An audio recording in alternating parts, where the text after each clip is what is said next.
Hi everyone, this is Ryan Depew. My presentation is going to focus on supporting Ethiopian students and their families in Minnesota classrooms. We're going to look at the community's journey into the U.S., talk about some of the cultural dynamics in play, go through some of the challenges they face in the educational system, and I'm going to provide some practical strategies for culturally responsive instruction and collaboration.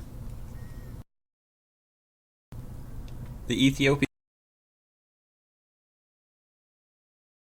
community began arriving in the U.S. in large numbers during the 1970s due to political unrest, including the violent Derg regime, which took control of the country in 1974, and widespread famine across the region.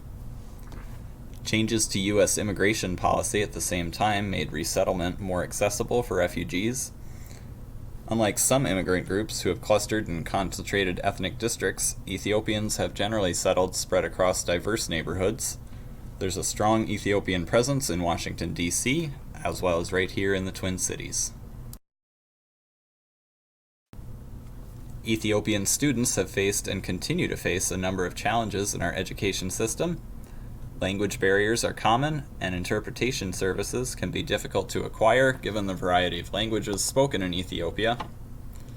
Traditional gender roles might affect how families view education and future goals, particularly for girls. Bias in academic tracking, testing, and special education referrals result in students being underestimated, not being given proper academic support, and sometimes being referred incorrectly for special education services. Many students also experience microaggressions or cultural labeling within the school and classroom environment that socially isolates them. Research reminds us how deeply culture influences learning and why schools need to affirm students' cultural identities in the classroom. Outside the classroom, Ethiopian families face systemic challenges that shape their children's educational experiences. Limited housing due to redlining, high poverty rates, and ongoing discrimination are major issues impacting home life.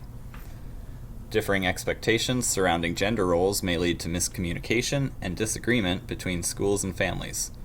For example, quiet and obedient behavior from girls is sometimes mistaken by American teachers as disinterest, when in fact that is how girls are raised and expected to behave in Ethiopian culture.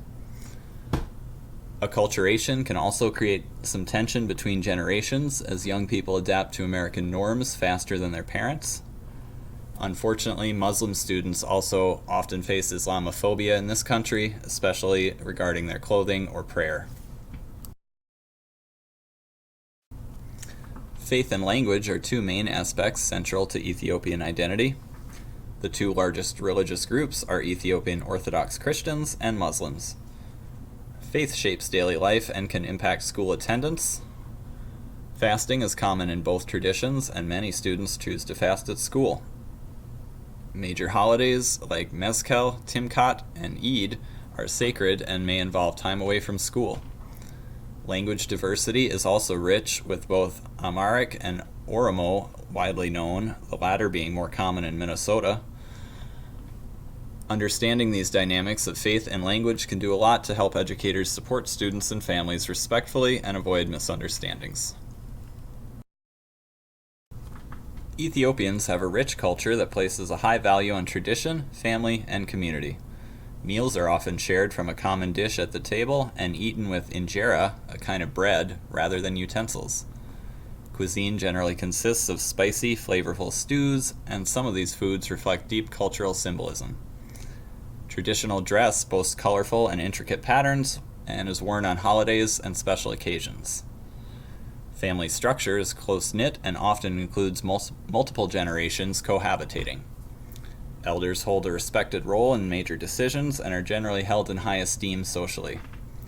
Even communication from school is often expected to go through elders or the family head, not necessarily just the parents of the child. Disability is one area where cultural perspectives diverge quite a bit.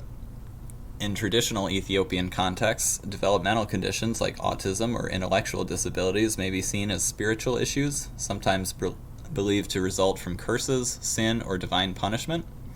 Because of this, families might be reluctant to accept formal diagnoses or SPED labels, and they might try to keep such things hidden from those outside the family. Many parents hope for a cure or a fix and look to both their faith and the school system to deliver. In Ethiopia, there are few formal services for those with disabilities, so support generally comes from family or religious institutions. This contrasts sharply with the Western educational approach, where we recognize disabilities as neurological differences, and we address them through IEPs, inclusive practices, and long-term support from government, community, or healthcare resources. To support Ethiopian families effectively, cultural awareness and responsivity is essential. Teachers will want to start by working closely with families to set clear expectations for student goals. It's important to allow space for differences in how success is defined, because the Western view of success is not always going to match with the family's viewpoint. Teachers want to avoid making assumptions about gender roles and ask respectful questions when there seems to be a difference in values. Recognize religious observances and allow flexibility for fasting, prayer, or holidays. Building trust means engaging not just with parents, but also with the extended family, often including grandparents or sometimes even spiritual leaders. It can also be extremely helpful to make sure you are using interpreters who understand the language and the culture to avoid miscommunications. Finally, meet with families where they are, if at all possible. Community centers, homes, or other public gatherings are great places to connect deeper with families and the Ethiopian community at large. Also, keep a list of community resources handy, such as these. The Ethiopian Student Association at the University of Minnesota engages Ethiopian youth and raises cultural awareness.